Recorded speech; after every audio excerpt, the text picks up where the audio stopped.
Hoy vamos a meternos de lleno con un tema que suena casi a ciencia ficción, pero que es muy real y cada vez más relevante, el neurofeedback. Vamos a ver qué es exactamente esto del entrenamiento cerebral, cómo funciona de verdad y sobre todo para quién puede suponer un antes y un después. El punto de partida de esta historia es uno en el que mucha gente, por desgracia, se va a ver reflejada. Es esa sensación de llevar mucho tiempo, a veces años, en una búsqueda constante para simplemente sentirse bien. Una lucha por encontrar un poco de calma, un poco de equilibrio. Y ojo, que no es por no haberlo intentado, ¿eh? Se ha probado de todo. Todo lo que se supone que hay que hacer. Terapia, medicación, cambios drásticos en el estilo de vida, ejercicio, meditación. El trabajo, como se suele decir, está hecho. Pero a pesar de todo ese esfuerzo, la realidad es que el malestar de fondo sigue ahí, machacando. Esa ansiedad que no se va del todo, esa especie de niebla mental que no deja concentrarse, las noches dando vueltas en la cama, o esa sensación de que las emociones te desbordan a la mínima. Es, la verdad, increíblemente frustrante. Y aquí es donde la perspectiva puede empezar a cambiar. Vamos a pararnos un momento a pensar. ¿Y si la raíz del problema no se soluciona con más fuerza de voluntad? ¿Y si hemos estado mirando en la dirección equivocada todo este tiempo?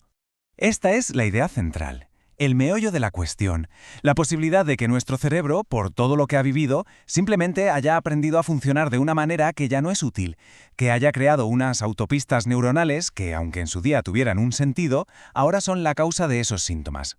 O sea que el problema no está en la persona, sino en el patrón. Vale, si el problema son esos patrones del cerebro, la solución parece de cajón, ¿no? Hay que reentrenar al cerebro. Pues justo eso es el neurofeedback. Vamos a ver cómo es este entrenamiento. La palabra clave aquí, la que hay que grabarse a fuego, es aprendizaje. En el neurofeedback no se le impone nada al cerebro, no se le fuerza. Es más bien como si le pusiéramos un espejo delante para que se vea a sí mismo en tiempo real. Se le da la información que necesita para que él solito aprenda a funcionar de una forma más óptima, más estable. El proceso en sí es sorprendentemente simple e intuitivo. Primero, unos sensores se colocan en la cabeza y básicamente escuchan lo que hace el cerebro. No meten nada, solo escuchan. Después esa información se traduce en algo que se puede ver o oír. Imagina que estás viendo una película y solo se ve clara cuando tu cerebro está en un estado de calma y concentración. Y tercero, el cerebro, que es una máquina de aprender, pilla la indirecta y empieza a buscar por sí mismo cómo mantenerse en ese estado óptimo para que la película siga. Y es súper importante dejar claro lo que no es. Esto no tiene nada que ver con electroshocks ni cosas raras. No se aplica ninguna corriente eléctrica ni estimulación. Es totalmente no invasivo. Y, por supuesto, no se introduce ninguna sustancia ni fármaco.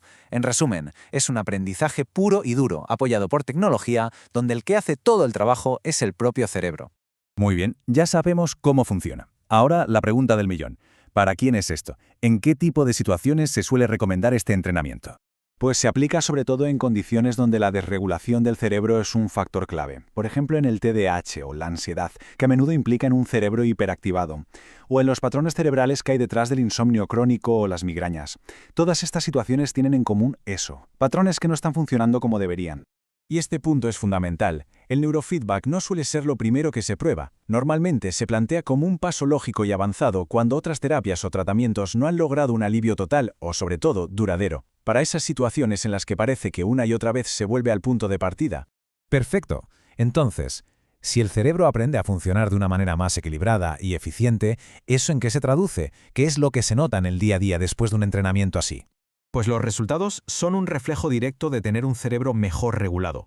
Se consigue una mayor estabilidad emocional, porque el cerebro ya no salta tan fácilmente a estados de alerta o de bajón. Se reacciona con más calma ante el estrés.